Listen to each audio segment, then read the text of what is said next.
आपसे जानना चाहेंगे। हमने देखा दोनों पॉइंट्स पे। शौकत पराचा साहब, आपसे भी सवाल करेंगे एक बार फिर, नाज़रीन को लिए चलेंगे। कौमी असेंबली में इसहाक डार इज़हार ख्याल कर रहे हैं।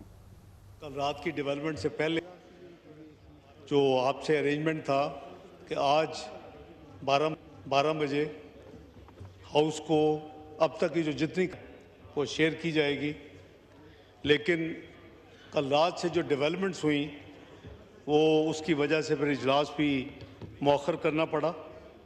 जनाब स्पीकर, ब्रीफली मैं अर्ज़ करूँगा कि आपको याद होगा कि 22 अप्रैल को जब अनकरा में प्राइम मिनिस्टर थे और ये पहलगाम का वाक़या हुआ, तो वहाँ की मीटिंग जब ख़त्म हुई लेट नाइट, तो उसके बाद फॉरेन ऑफिस के साथ अपने राब्ता करके हमने अगली ही सुबह एक कॉन्डोलेंस मैसेज दिया, जो कि सारी दुनिया में उसको देखा गया। और अगले दिन ही हमारी वापसी थी, 36 घंटे का सिर्फ वो विज़िट थी। और जब हम वापस पहुंचे तो कैबिनेट कमेटी ऑन सिक्योरिटी की मीटिंग थी इंडिया में, और उस मीटिंग के बाद जो अनाउंसमेंट हुई जिसमें पाकिस्तान का नाम तो नहीं था, जो उनकी स्टेटमेंट थी, लेकिन अनफॉर्चुनेटली जितने मैयर्स उन्होंने अनाउंस किए वो सारे के सारे पाकिस्तान के ख़िलाफ़ थे। एक अपना अटारी उन्होंने बॉर्डर जो हमारे साथ बागे के साथ था उसको बंद किया। हमारा जो मिशन था उसको 55 का साइज़ है 30 पे कर दिया। हमारे जो आर्म्ड फोर्सेस के अताशीज़ हैं, नेवल, एयरफोर्स या आर्मी, उनको पर्सोना नॉन ग्रेटा डिक्लेयर कर दिया। जो पाकिस्तानी वैलिड वीज़े के ऊपर इंडिया में मौजूद थे उनको निकलने का हुक्म दिया, उनके वीज़े कैंसिल कर दिए। और जो सबसे शॉकिंग जो उनका फैसला या अनाउंसमेंट थी कि वो इंडस वाटर ट्रीटी को उन्होंने कहा we are holding in abeyance. Treaty जो है वो अबेयंस में होल्ड नहीं हो सकती, ना ये तब्दील हो सकती है जब तक कि दोनों पार्टीज एग्री ना करें, ना ये ख़त्म हो सकती है। अगर इसमें कोई इंटरप्रिटेशन का मसला है तो उसके 3 टियर मौजूद हैं। तो ये एक यानी 6 दहाई पहले, 60 साल से ज़्यादा ये पुरानी इंडस वाटर जो ट्रीटी है उसको उन्होंने इन अबेयंस करने की अनाउंसमेंट की। तो 24 की सुबह ही अगले दिन पाकिस्तान की जो नेशनल सिक्योरिटी कमेटी है उसकी मीटिंग हुई। उसकी मीटिंग के साथ हमने ये फैसला किया कि टिट फॉर टैट जो उन्होंने किया हम उनके साथ वही करेंगे। और उसके बाद प्रेस कॉन्फ्रेंस का फैसला हुआ। मैं था, जनाब वज़ीर दिफा थे, वज़ीर इत्तलाआत थे, और उस प्रेस पे हमने ये क्लियर कर दिया इस वक्त ये अदले का बदला हम कर रहे हैं, लेकिन अगर कोई एस्केलेटरी मूव की इंडिया ने तो फिर ईंट का जवाब पत्थर से दिया जाएगा। ये उस वक्त की अनाउंसमेंट थी, ये फैसला था। और उन्होंने पुलवामा की तरह, अगर आप थोड़ा सा रिफ्लेक्ट करेंगे, इसके पीछे मेलाफाइडी डिज़ाइन है जो कुछ हुआ है। हमारे तो हाथ साफ थे। प्राइम मिनिस्टर ने 72 घंटे के अंदर काकूल अकेडमी में सारी दुनिया ने सुना कि जी ऑफर कर दिया कि जी इंडिपेंडेंट, इंटरनेशनल, ट्रांसपेरेंट इन्वेस्टिगेशन के लिए हम तैयार हैं। तो अगर हमारा को खुदा न खास्ता कोई हिस्सा होता या कोई दूर से भी कोई उससे लिंक होता तो पाकिस्तान की तरफ से ये ऑफर नहीं की जा सकती थी। उसको काफ़ी ममालिक ने सराहा। हमने कोई करीबन 26 ममालिक के या वज़ीर आज़म या उनके डिप्टी वज़ीर आज़म या जो फॉरेन मिनिस्टर्स हैं, वज़ारा ख़ारजा, उनको तमाम को ये सारी तफसील उनको शेयर की। और फॉरेन ऑफिस में करीबन 40 से ज़ायद जो पाकिस्तान में सफ़ीर या हाई कमिश्नर या चार्ज दी अफेयर्स हैं उनको बुला के ब्रीफिंग दी। उसके नतीजे में ये जितने टेलीफोन कॉल्स पे डिप्लोमेटिक मूवमेंट्स हुई, एक ही उनकी बात होती थी कि पाकिस्तान और इंडिया डी एस्केलेट करे, कोई एस्केलेटिव मूव ना करे। तो चूंकि हमारा एक फैसला था कि हम पहल नहीं करेंगे, तो हमने ये तमाम ममालिक को हम यही बताते थे कि हम बिल्कुल अपना पेशेंस डेमोन्स्ट्रेट कर रहे हैं। नंबर 2, हम फुल रेस्ट्रेंट एक्सरसाइज करेंगे। और 3, हम पहल नहीं करेंगे। जो उन्होंने किया उसका हमने हिसाब चुका दिया। अगर उन्होंने कोई मूव किया तो उसका जवाब फिर ईंट का जवाब पत्थर से होगा। ये हमने सबको, और अल्हम्दुलिल्लाह हमने अपनी उस चीज़ को ऑनर किया। मीनवाइल ओआईसी की सेक्रेटरी जनरल उन्होंने उसके खिलाफ स्टेटमेंट दी। जो कुछ हुआ, इंडिया ने जो कुछ किया, जो फैसले किए, यूएन सिक्योरिटी काउंसिल का क्लोज डोर सेशन उसे कहते हैं, क्योंकि अगर हम ओपन सेशन करते फिर इंडिया भी आ सकता था। हम चूंकि मेंबर हैं तो ये फैसला हुआ, हमने वो क्लोज डोर सेशन, 5 परमानेंट ममालिक हैं, 10 इलेक्टेड मेंबर्स हैं। पाकिस्तान भी अल्हम्दुलिल्लाह वहाँ 2 साल के लिए चुना हुआ मेंबर नॉन परमानेंट। तो उस पर तमाम तफसील जो है ब्रीफिंग दी गई। हमारे वहाँ के जो परमानेंट रिप्रेजेंटेटिव या जिसको आप अपना सफ़ीर कह लें यूएन में, आज़म इफ्तिखार साहब ने फिर उस क्लोज डोर सेशन के बाद मीडिया से तमाम चीज़ें शेयर की। तो ये तमाम प्रोसेस जो था वो जारी था। ये कल जो रात करीबन 1 बजे के करीब ये इत्तला आई कि जी उन्होंने कोई एक्सपेक्टेड है को मूव, तो हमने देखा कि ये जो तमाम एक प्लानिंग हो रही थी वो पुलवामा की तरह इंडस वाटर ट्रीटी के लिए, ये एनालिस्ट कह रहे हैं। हमारे पास चूंकि अभी एविडेंस नहीं है, वक्त बताएगा। पुलवामा में आज तक पाकिस्तान के कोई अमल दखल साबित नहीं हो सका। तो ये जो इंडस वाटर ट्रीटी है, ये हाउस की इत्तला के लिए ऑनरेबल MNA साहिबा ने भी जिक्र किया, सरताज गुल साहिबा ने। तो ये करीबन 1 साल से ज़्यादा अरसा हो चुका है, ये इंडिया पाकिस्तान के साथ कम्युनिकेशन कॉरस्पॉन्डेंस कर रहा है कि जी अब बहुत मुद्दत हो चुकी है, हालात बदल चुके हैं, इसके ऊपर बात होनी चाहिए। इस पे ऊपर बात नहीं हो सकती। कोई मुल्क दुनिया में एक ड्रॉप ऑफ जो पानी का कतरा है उसको गिव अप नहीं कर सकता। तो जो उस वक्त 24 की जो नेशनल सिक्योरिटी कमेटी की मीटिंग में ये वाजे कर दिया, जब वो 5 एक्शंस के खिलाफ 5 एक्शन किए कि अगर आपने हमारा पानी रोका या डाइवर्ट किया तो इसको हम एक्ट ऑफ वॉर तस्वर करें। और मैं समझता हूं कि ये वर्ल्ड बैंक ब्रोकर था। आप मोहतरमा की इत्तला के लिए उन्होंने गारंटी नहीं किया हुआ, गौर साहब बैठे हुए हैं, वो गारंटर नहीं है, वरना हम उनको इन्वोक कर चुके हो। लेकिन उन्होंने ब्रोकर की डील उन्होंने की थी, बिल्कुल सही फरमाया उन्होंने। और ये वर्ल्ड बैंक ने जो डील की थी, तो इस हवाले से हमारी जो लीगल उनके साथ एक ख़त उनका 8 अप्रैल को आया था, उसका जवाब 8 मई को जाना था, वो जा चुका है। ये राउंड ऑफ कॉरस्पॉन्डेंस हो रही है। और इस दफ़ा उन्होंने कोशिश की पुलवामा की तरह कि जैसे पहले मिनट में एक हाइप क्रिएट करने की कोशिश की मीडिया में, और आज तक चल रही है। साथ ही 10 मिनट में FIR दर्ज हो गई, इनको इल्हाम हो गया, सारी इन्वेस्टिगेशन मुकम्मल हो गई, FIR दर्ज हो गई, पाकिस्तान का नाम लिखा गया। और कहते हैं वो जो डिस्टेंस है वो करीबन कम से कम 45 मिनट का है, अगर आप अच्छी यानी तेज़ तरीन सवारी पे भी जाएं। कैसे हुआ? Looks like pre plan.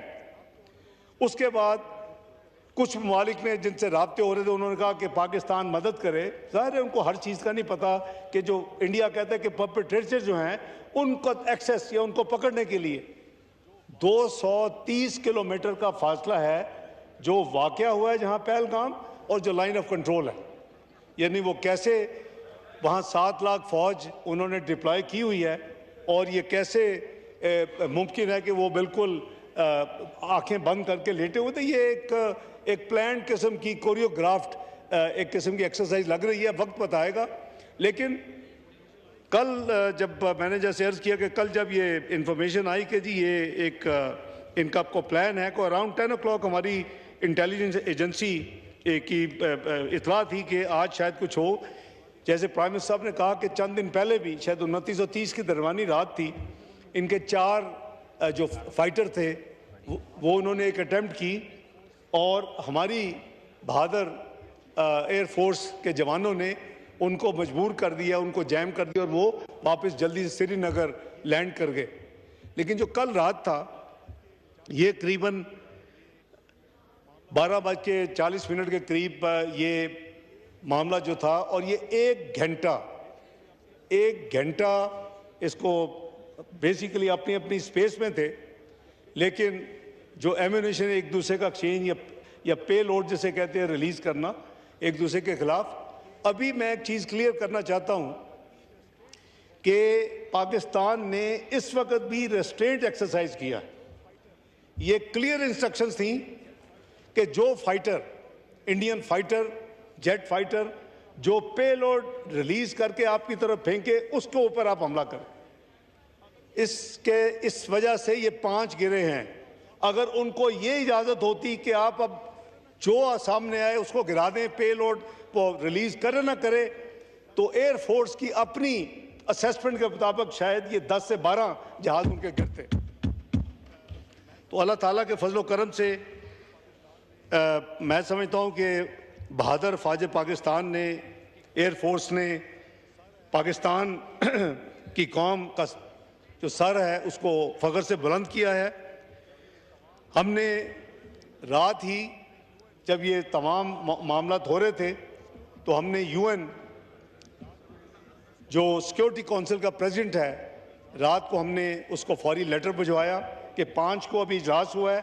आज इन्होंने ये इंटरनेशनल लॉ की खिलाफ वर्जी करते हुए जो हमारे सिविलियन के ऊपर जो अटैक किया, 6 लोकेशन जो पीएम साहब ने बताई 24 अटैक्स हुए, 6 लोकेशंस पे 24 अटैक, भावलपुर, मुरीद के, शकरगढ़, सियालकोट और फिर एजेके में आज़ाद जम्मू कश्मीर में कोटली और मुजफ्फरबाद 24 अटैक हुए, 26 लोग शहीद हुए हैं और 46 लोग जख्मी हुए।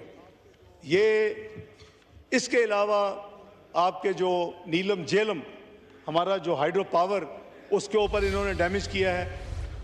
यानी जितने पावर पानी के दुनिया में मंसूबे हैं उसके ऊपर सीरियस किस्म के इंटरनेशनल लॉज मौजूद हैं कि आप उसके ऊपर इवन हालत जंग में भी आप उसके ऊपर हमला नहीं कर सकते। तो जो दोस्त ममालिक थे, हमने वो लेटर फौरी तौर के ऊपर सुबह करीबन 5 बजे के करीब अमेरिका में डिलीवर हो गया। वहाँ तो अभी वो 9 घंटे पीछे हैं। उसके बाद उसी लेटर की कॉपी यूएन सेक्रेटरी जनरल को भी भेज दी गई और साथ साथ उसके साथ यूएन जनरल असेंबली के प्रेसिडेंट को भी भेज दी गई। तो उनको अलर्ट कर दिया गया कि ये इन्होंने किया है। उस वक्त तक ऑलरेडी हमारे दोस्त ममालिक जो हैं वो राब्ते में थे। मुझे एक मुल्क के फॉरेन मिनिस्टर का करीबन रात 2 बजे फ़ोन आया तुर्की का, brother we are very concern, anything please let us know. और इसी तरह चीन के राब्ते थे। सुबह 4 बजे चीनी पूरी टीम अपने सफ़ीर के साथ फॉरेन ऑफिस में मौजूद थी और हमने उनके ज़रिए जो कुछ उस वक़्त जो कुछ हुआ था वो तमाम तफसील उनको कम्युनिकेट की, दोस्त मुल्क होने के नाते। और उन्होंने बड़ी खुशी का इजहार किया। बाय द वे, जो हमारे ये इंटरेस्टिंग चीज़ है कि जो हमारे जो जेट फाइटर थे जिन्होंने इंडियन राफेल गिराए हैं, वो फ्रेंच 3 राफेल है, एक मिराज है, एक SU-30 है। हमारे जो थे वो J-10C थे। ये तमाम चाइना के साथ कोलैबोरेशन वाले ये जेट फाइटर्स हैं। तो हमने उनको लाइटर वे में बताया कि आपके चाइना के जो बने हुए, लेकिन ये मशीन नहीं है। वो एक सोशल मीडिया में चल रहा है कि फ्रेंच ये कह रहे हैं जी हमारी मशीन तो बड़ी ज़बरदस्त है राफेल की, ये तो उनके पायलट बिल्कुल नकम्मे थे कि वो जो सही तरह लड़ नहीं सके। लेकिन इधर जो गाड़ी थी वो J-10C थी और बहादुर पायलटों ने वहाँ तो सुने कि उनके जो स्क्वाड्रन्स हैं वो मुकम्मल नहीं है। हमने देखा कि 2 आर्मी के सीनियर जर्नैल को फारग हुए इस पिछले चंद दिनों में। एक नंबर 2 जो थे एयरफोर्स के वो फारग हुए। तो उनके आपस में यानी एक पेज पे नहीं थे कि उन्होंने क्या करना है। तो ये एक पॉलिटिकल प्लॉय है और इसको हमारे नज़दीक इन्होंने कोशिश की है कि इंडस वाटर ट्रीटी को इसके ज़रिए ये हमला करें, और कोई किसी भी दुनिया में ट्रीटी में अबेंस का कोई प्रोविज़न मौजूद नहीं होता। सस्पेंड हो सकता है अगर उस पर सस्पेंशन की कोई शराइत लिखी हो, तो इस पे सस्पेंशन की भी कोई प्रोविज़न मौजूद नहीं है। तो हमने फिर जनाब स्पीकर कोई ये चाइनीज़ और टर्किश से फारग होके फिर हमने इंडियन चार्ज दी अफेयर को फॉरेन ऑफिस में बुलाया सुबह 6:30 बजे। उनको डिमांड्स किया कि आपके बुज़दिलाना ये जो आपने हमला किया है, हमारे जो सिविलियन, हमारे जो लोग शहीद हुए हैं, औरतें, बच्चे, और हमने बड़ा सख्त उनको डिमांड्स किया फॉरेन ऑफिस में बुला के। और ये बात अभी ख़त्म नहीं हुई। आज सुबह 10 बजे नेशनल सिक्योरिटी कमेटी की मीटिंग हुई। मैं जो उनका जो प्रेस रिलीज़ है या उनका फैसला जो है वो मैं रिकॉर्ड पे भी रखूँगा, अभी पढ़ भी देता हूँ। लेकिन हमारा जो डिप्लोमेटिक कांटेक्ट है वो जारी है। मेरी यहाँ आने से पहले स्पेनिश फॉरेन मिनिस्टर से बात हुई है। मेरी अभी OIC सेक्रेटरी जनरल 5:30 बजे मेरी उनके साथ कॉल थी, मैं थोड़ी डिले कर रहा हूँ। जो इटली के जो इंटीरियर मिनिस्टर थे उनसे मुलाकात हुई है। और ये सिलसिला, क्योंकि जहाँ वो रीच आउट करते हैं, हम भी डिप्लोमेटिक मैदान में उनको हम पीछे नहीं रह रहे, क्योंकि ये मामला होता है मुल्क के नैरेटिव को बताना दूसरी दुनिया में। ये मैं नहीं कह रहा, ये मीडिया कह रहा है कि पुलवामा में तो शायद इंडिया का नैरेटिव बिक गया था और वो दुनिया को कन्विंस कर लिया था उसने, और उसकी उसने फिर आड़ में आर्टिकल 370 5 अगस्त 2019 को ख़त्म किया, और फिर आज़ाद कश्मीर जो हमारा है उसके मुकाबले में जो उनका इंडियन इलीगली जो ऑक्यूपाइड है मकबूजा कश्मीर, उसको हड़प कर लिया और उसको डिक्लेयर कर दिया ये इंडियन यूनियन टेरिटरी का हिस्सा है। तो जनाब स्पीकर, इस दफ़ा ये आप, I am sure everybody is very well informed, इस दफ़ा उनका नैरेटिव पिट चुका है कि कोई उनके नैरेटिव को मानने के लिए तैयार नहीं है। मेरे आने तक तुर्की ने इंडिया के इस काम को एक्सप्रेसली डिक्लेयर करके स्टेटमेंट दी है, कंडेम किया कि ये इंडिया ने गलत काम किया, और इसके अलावा अज़रबाईजान ने किया है। तो ये सिलसिला अब जारी रहेगा। 6-6:30 बजे हम तमाम डिप्लोमेटिक जो कम्युनिटी इस वक्त मौजूद है इस्लामाबाद में, उनके सफ़रा हों या उनके हाई कमिश्नर्स हों या जो ममालिक के चार्ज दिए फिर जो भी अवेलेबल, उन सबको बुला के दोबारा ब्रीफिंग दे रहे हैं, क्योंकि ये हमारा एक कलेक्टिव काम है। मैं समझता हूँ कि मैं सेनेट में जो यूनिटी दिखाई गई और उसमें तमाम जमातें PTI समेत मौजूद थी। 24 जब हमने वहाँ फैसला किया कि हमने एक रेजोल्यूशन लानी है, तो 2 घंटे जनाब speaker leader of the opposition के कमरे में मैं और जनाब वज़ीर कानून खुले दिल के साथ जो फॉरेन ऑफिस ने ड्राफ्ट दिया था हमने सामने रख के उसके ऊपर डिस्कशन की, और जो यूनैनिमस ड्राफ्ट बना उसको पेश किया और यूनिटी के साथ वहाँ हुआ। मैं उनको सेनेट को खराज तहसीन पेश करता हूँ। इसी तरह नेशनल असम्बली को भी तमाम मेंबरान को, तमाम पॉलिटिकल पार्टीज़ को मैं खराज तहसीन पेश करता हूँ कि अल्लाह ताला के फजल करम से जो हमारी यूनिटी, मुल्क की सलामती, मुल्क की हिफाजत के हवाले से है, वो हमने डेमोन्स्ट्रेट की है, जो सारी दुनिया ने देखी है। तो बात यह है कि आज जो ये जो हमारी नेशनल सिक्योरिटी कमेटी की जो मीटिंग ख़त्म हुई, तो उसका मैं रिकॉर्ड पे भी रखवा देता हूँ, जनाब स्पीकर ने पढ़ भी देता हूँ for the information of the house. उसमें कुछ आपको जवाब मिल जाएंगे। कुछ साथियों ने कहा कि आगे क्या होगा, तो उसका जवाब इसमें मौजूद है। The National Security Committee was convened under the chairmanship of Prime Minister of Islamic Republic of Pakistan, Mohammad Shahbaz Sharif. The forum offered Fatiha for the souls of the innocent civilians martyred in India's strikes, extended its heartfelt condolences to the near ones of the martyrs, and wished a speedy recovery to the injured. The National Security Committee deliberated upon the grave developments arising out of India's unprovoked, cowardly and unlawful act of war. On the night of 6/7 May 2025, the Indian Armed Forces launched coordinated missile, air and drone strikes on multiple locations within Pakistan's sovereign territory, including Sialkot, Shakadgarh, Muridke and Bahawalpur in Punjab, Kotli and Muzaffarabad in Azad, Jammu and Kashmir. These unprovoked and unjustified attacks deliberately targeted the civilian areas on the false pretext of presence of imaginary terrorist camps, resulting in the martyrdom of innocent men, women and children, and causing damage to the civilian infrastructure, including mosques. India's act of aggression also caused grave danger to commercial airlines belonging to brotherly Gulf countries, endangering the lives of thousands of on-board passengers. Besides, the Neelam Jhelum hydropower project was also deliberately targeted in violation of international conventions. The National Security Committee condemned these illegal acts as blatant violations of Pakistan's sovereignty and territorial integrity, which manifestly constituted acts of war under international law.